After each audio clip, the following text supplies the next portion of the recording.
Hello and welcome to another episode of the Mark Groves podcast.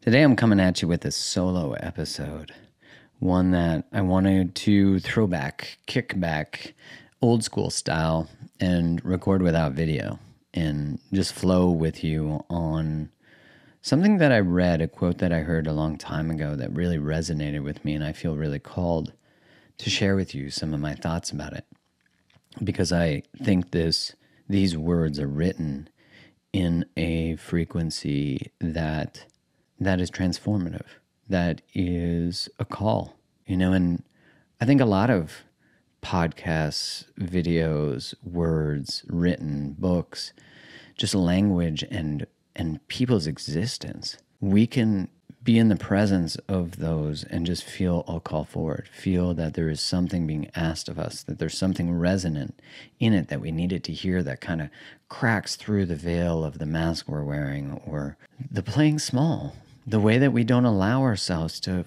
fully step into what's possible for us. This, I think, is the constant ailment of our experience as humans, is this not trusting.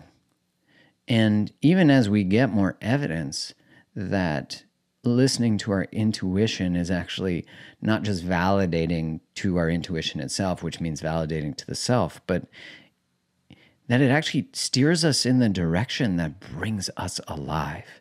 That when we learn to not be able to trust it as kids, for whatever reason, maybe we're in circumstances where intuition said, this isn't safe, we can't be here, and yet we don't have a choice. So the soul kind of experiences this being at odds with our biology and the recognition that biology has to win there. It's like how Gabor Mate says that all humans have two needs. We have the need to self-express and we have the need to belong. But when self-expression threatens belonging, belonging usually wins. And this is, I think, the journey of awakening, is this awareness of like, why do I do what I do? Asking these questions and then starting to actually be with the answers. Like, can we be with the truth of the answer of why do I do what I do, and do I like what I do? Do I like who I am? Do I like how I show up to love and relationships and work and the internet and my relationship to alcohol or drugs or sex? And even to my inner voice, is it to dismiss it?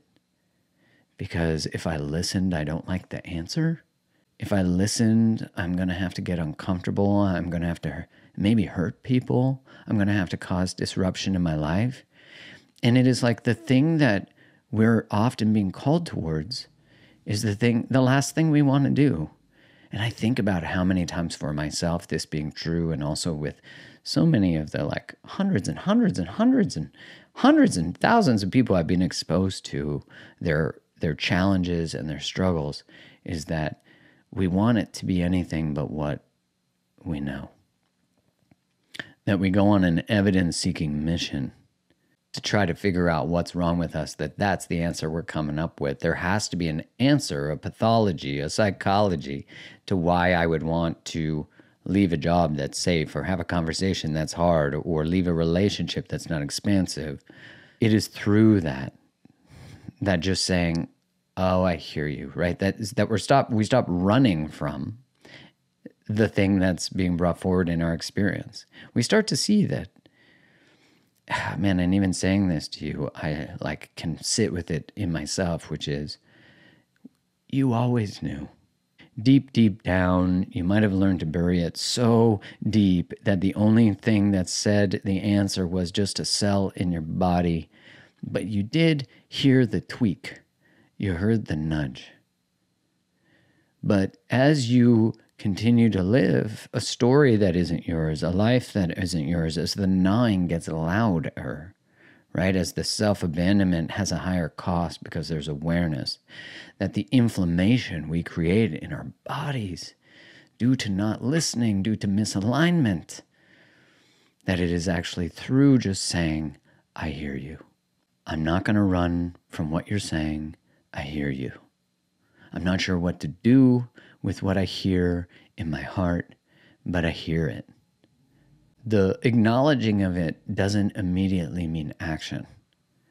In a way, I'd say it actually brings forth grief, because we realize we've been running from it and denying our own selves, rejecting our own selves.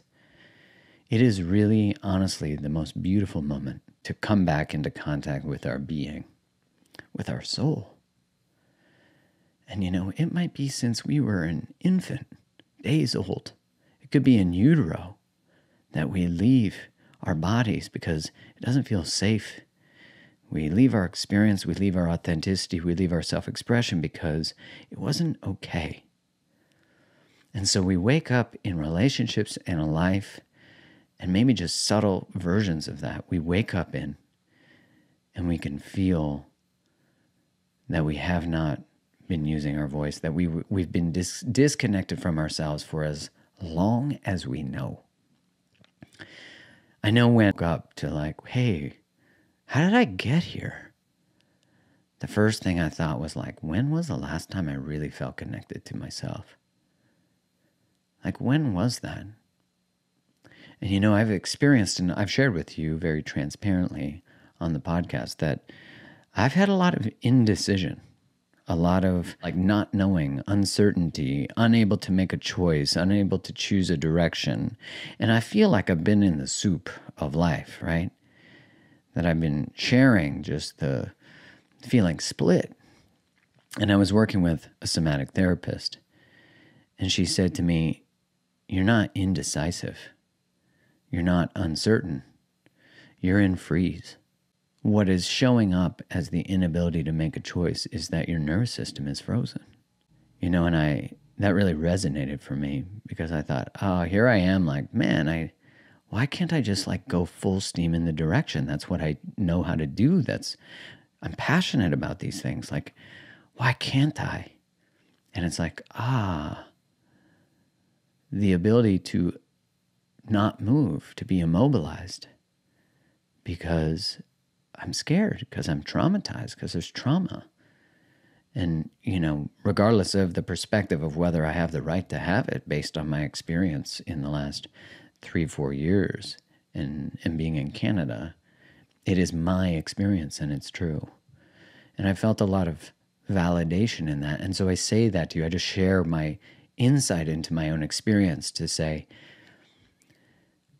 your delay of hearing what's true, your inability to fully be with what's true, your staying in something for quote unquote too long or leaving too soon, all of these are perceptions that come from the awareness after, or the judgment of the behavior. In a way, we're taking on more than is ours, right? Like that it obviously was the perfect way to orient to that based on the capacity that we have for something, or else we would have oriented differently. So the suffering comes when we think, I should handle this differently. It should be different. I should have done something different. I shouldn't have stayed so long. But staying too long only comes from the awareness of leaving and then realizing and putting information to the somatic, which is the body's experience in hindsight.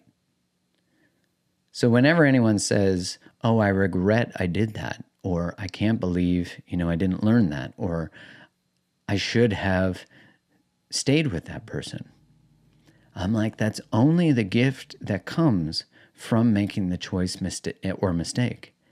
And so then we stay stuck in a decision point from the past, missing out on all the decision points that are trying to show up in each present moment. If you want to really honor something you regret, fully live that awareness now. Like, I'm going to actually live at my highest level of capacity, of knowledge based on that experience. I will not let the regret hold me prisoner to the past. And so as you navigate the quote that I'm about to share with you, which I can't believe I haven't shared it yet, but this is what happens when I'm trying out the old don't record video and just let's go into it. The quote is, if you bring forth what is within you, what you bring forth will save you. If you do not bring forth what is within you, what you do not bring forth will destroy you. And this is from the Gospel of Thomas. Let me read that again. If you bring forth what is within you, What you bring forth will save you. If you do not bring forth what is within you, what you do not bring forth will destroy you. Holy hell. That is powerful. Those are powerful words. That what is trying to be brought through you is trying to liberate you. I mean, this is the essence of Kylie and I's book, Liberated Love. It's like what is trying to be brought forth through your relational experiences is trying to liberate you. And if we do not bring it forth, what we don't bring forth will destroy us. There's like a part of me that wants to protect people from the reality of these words, right? Like I'm like, I can sense my trepidation of how this might hit you, but that's the codependent part of me that wants to protect you from the truth of how this might land for you. But I think what's actually important is to offer the capacity and the space in you and I having this conversation for you to have compassion for where you are in this exact moment as you hear this. That, as I said, no awareness requires immediate action, but it does require acceptance. And then once we start to accept truths as being what they are, then we start to ask ourselves, what is this asking of me? I think about when I was really sitting in indecision about Instagram, I was asking myself, like, first off, I was like, I can't continue to stay in freeze because I can feel, and the words I would have used prior to having them from that somatic therapist is I can't stay in this state of pain, of suffering, of immobilization. I have to move forward in some way because I can feel that I'm not honoring a deeper truth here. And that deeper truth is actually I'm going to start to get sick if I don't listen. And so I don't know, there's something that's profound about the recognition of that level of responsibility to what we learn and what we know. Because then it's like, okay. And we know this feeling when we start to put on weight, let's say, mysteriously.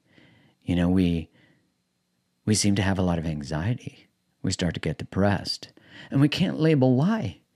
But that's because we don't want to label the thing. And so I say all of this because you know that saying, the way out is through. Avoidance is not adulting, and love is not avoidance. I think we all need to come to an agreement, at least you and I do, that if we're going to be in community, if we're going to live in relationships that are about stepping into our fullest potential, creating lives that are about being in communities and families that are really healing spaces, that are transformative, that are saying, hey, if we're going to be in relationship together, then we're going to actually call forward from one another our highest possibility, our highest potential. Look, not everyone's into that. I totally get that. I recognized that a long time ago. Not everyone wants a transformative love life. Not everybody wants a soul-shattering connection to their purpose. Not everybody wants to be in community and talk about hard things. Some people want to hang out with only people who believe what they believe. Some people want to organize the world by wings, left wing and right wing, or pro or anti. But it's like, can we be with the complexity of the human experience, but that the agreement is that love is always there and truth is always there. And there is adhering to shared, agreed upon values and just ways that we're going to orient to things like conflict. How do we say no when someone says, hey, I'm really interested in creating a really profound relationship with you? Like, if you're open to that, I'm open to that. And what I mean by profound, I mean one that's really prioritizes our own individual growth, our own individual dreams, and also actually through the frictions that we have, through the challenges that we have, through the insights that you have about me, through the wisdom that you hold from your experiences and lens of the world, that we actually just create something that's never been experienced by either of us. It is something of movies, well, not even movies, better than movies. It's something of books. It's something of gospel, and I don't mean that religiously, and it could be taken that way. but it's something that we can sense in every cell in our body. It's the same sense that that one cell had when it said, "You already know." So I want to reaffirm, you already know. The real question is, what will you do with what you know? Thanks for listening. Make sure you subscribe to the podcast, because I got lots more coming. Much love and appreciation. Sending you so much gratitude.